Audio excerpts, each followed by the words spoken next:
Cornell University is in the process of building a fine arts library in an old early 20th century building called Rand Hall. In doing so, they are violating many basic fire safety principles in the New York State Building Code. Their latest ploy, supported by the City of Ithaca Building Department, what they call the Building Division, is to define a fifth-floor occupied open-air roof gallery as a so-called mezzanine. Since a mezzanine doesn't count as a story, the idea is to pretend that the new construction is for a four-story rather than a five-story building. In that way, they hope to get around the fact that they aren't allowed to put assembly-type occupancies on the fifth floor of this building. But before getting into the absolute insanity of their mezzanine claim, let me give you a quick history of all the building code variances that Cornell has obtained. 10 years ago, the College of Architecture, Art, and Planning at Cornell had a bunch of freestanding buildings on the northern edge of the Art Squad, with various types of construction, ranging from the 5B construction type for Sibley Hall, basically non-fireproofed wood frame construction with the least possible fire resistance, to Rand Hall, with only marginally better non-fireproofed steel frame construction. The reason that the steel building is only slightly better than the wood building is that non-fireproof steel does very poorly when exposed to the high heat of fire. In any case, Rand Hall, the steel frame building, was perfectly capable of supporting a fine arts library on any of its three floors, both structurally as well as according to the latest fire safety stipulations in the New York State Building Code. But the fine arts library was not in Rand Hall. Instead, it was in Sibley Hall, where it was non-conforming. That is, it was there under an old building code, and it was allowed to remain there as a so-called grandfathered space, even though it would not have been compliant under modern codes, at least on the third floor. Actually, being on the second floor was fine. But then, in their infinite wisdom, Cornell connected Sibley Hall and Rand Hall with a third structure called Milstein Hall, designed with much fanfare by the architect Rem Koolhaas and his firm OMA. The combined building became a single building according to the building code, and its construction type, since there can only be a single construction type for a single building, was determined by its weakest link, the wood frame type 5B designation for Sibley Hall. But it's not like Milstein Hall's construction was that much better. In fact, it was exactly the same as Rand Hall, with a non-fireproofed steel frame, or what would have been type 2B construction had it been a freestanding building. As a single combined building, the new Sibley-Milstein-Rand concoction would have been totally non-compliant with any modern building code, since Milstein Hall's second floor area of 25,000 square feet all by itself exceeds the allowable area of 22,500 square feet for a type 5B building with assembly spaces.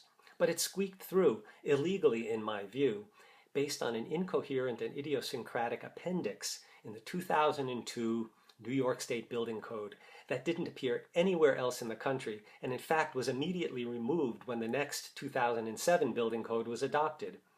Appendix K permitted additions to buildings to exceed the ordinary code limits as long as a fire barrier was installed between the new addition and the existing building. This is obviously incoherent, since no floor area limits were placed on such an addition. Under this code appendix, an infinitely large building of the least fire-resistant construction could be built as an addition to even a tiny shack, as long as a fire barrier separated them. In any case, the combined building was still considered as type 5B, or wood frame construction. Once Milstein Hall was completed, Cornell moved a temporary fine arts library from Sibley Hall into the third or top floor of Rand Hall, with many books being moved to the library annex. But this was clearly illegal, since a newer building code was already in effect, and that code, like the ones before and after, prohibited library occupancies on the third floor of a type 5B wood frame building. Cornell and the City of Ithaca Building Division somehow disagreed with this self-evident conclusion, and I was forced to challenge their code interpretation at a hearing of the New York State Division of Code Enforcement and Administration that took place in Syracuse in July of 2013. The hearing board ruling supported my complaint, and Cornell then had to do something about their now non-compliant library in Rand Hall. Cornell could have built a firewall between Milstein and Rand, so as to make Rand a separate building. Or they could have moved the Fine Arts Library to a compliant space somewhere else. Instead, they filed a building code variance request with the state of New York, asking that their library remain on the third floor and even have the possibility of expanding to the second floor of Rand Hall, which was also illegal under the current code. In spite of this, the variance request was granted by allowing increased floor area and increased height limits, but leaving the Type 5B construction type in place. So now we have a variance-enabled but otherwise illegal library on the third floor of Rand Hall. Soon the college raised money with an initial gift from Mui Ho to build a new library in the same space.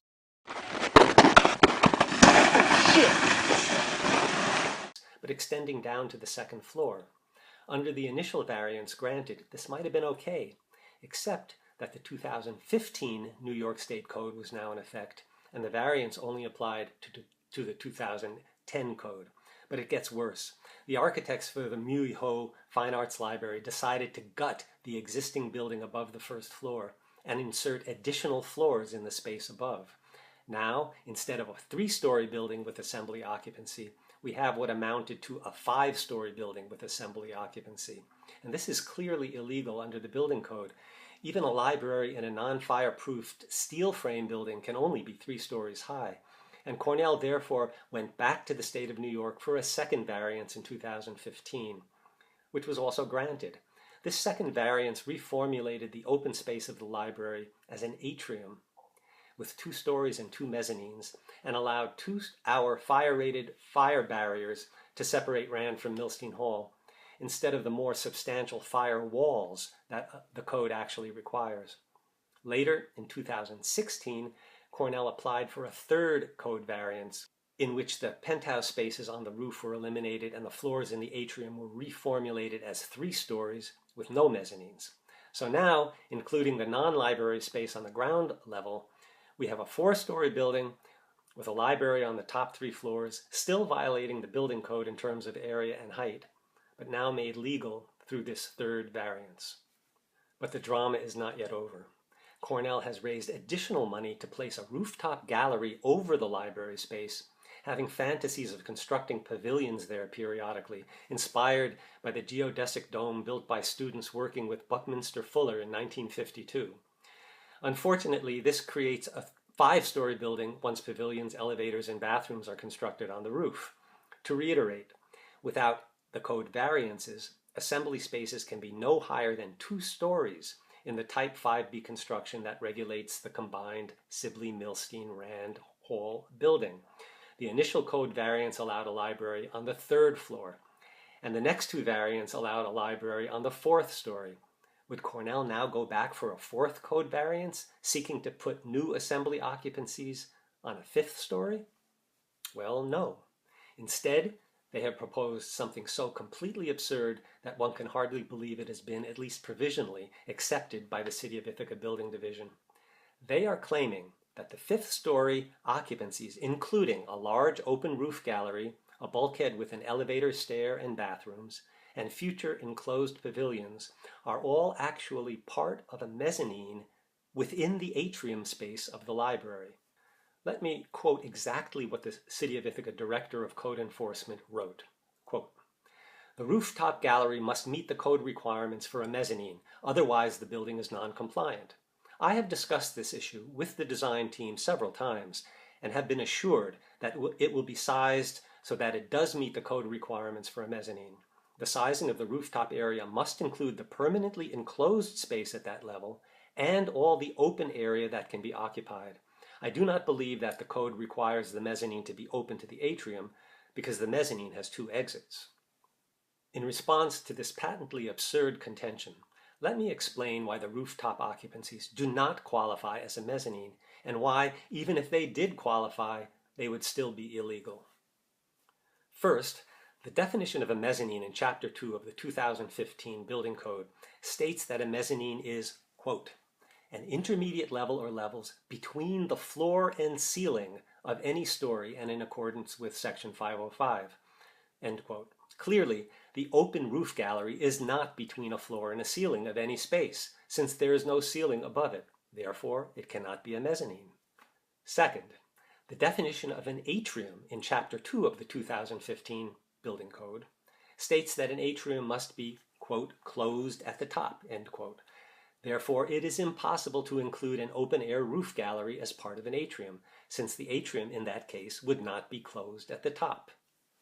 Third, Section 505 of the Building Code states that a mezzanine must be in the room for which it is so designated, not on top of the room, as is the case with a roof gallery. Specifically, Section 505.2.1 states, quote, the aggregate area of a mezzanine or mezzanines within a room shall be not greater than 1/3, which can be increased to 1/2 if you have sprinklers, of the floor area of that room or space in which they are located, end quote.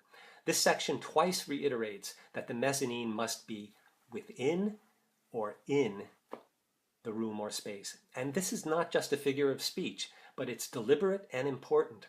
Mezzanines are allowed to bypass certain fire safety considerations because, unlike ordinary stories, they are in another room, where occupants of the mezzanine are more aware of any fires that might originate in that room.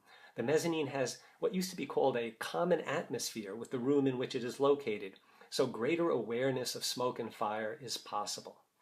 Being in the room is therefore integral to the very essence of a mezzanine. Whether or not the opening between the mezzanine and the room it is in has been closed off according to code exceptions, the advantage of being in the room still applies.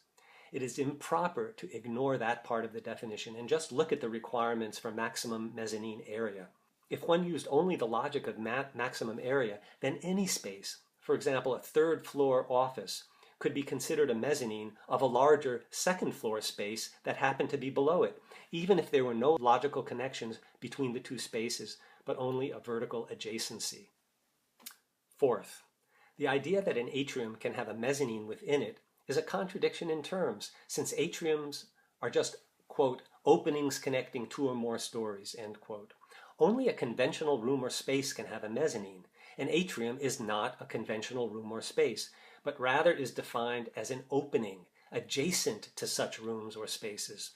Once mezzanine floor area is inserted into an atrium, that floor area is by definition no longer an opening between stories, and so it cannot be part of the atrium. Rather, it would be part of the adjacent stories that surround the atrium. The Director of Code Enforcement correctly states that the building would be non-compliant if the rooftop gallery, including all enclosed and occupied open spaces on the roof, does not qualify as a mezzanine. I think it is clear that the rooftop occupied spaces cannot be considered as a mezzanine. Therefore, the building is non-compliant. I can only hope that Cornell and all the other parties involved will reconsider this preliminary code interpretation, since this notion of a rooftop mezzanine cannot be logically sustained.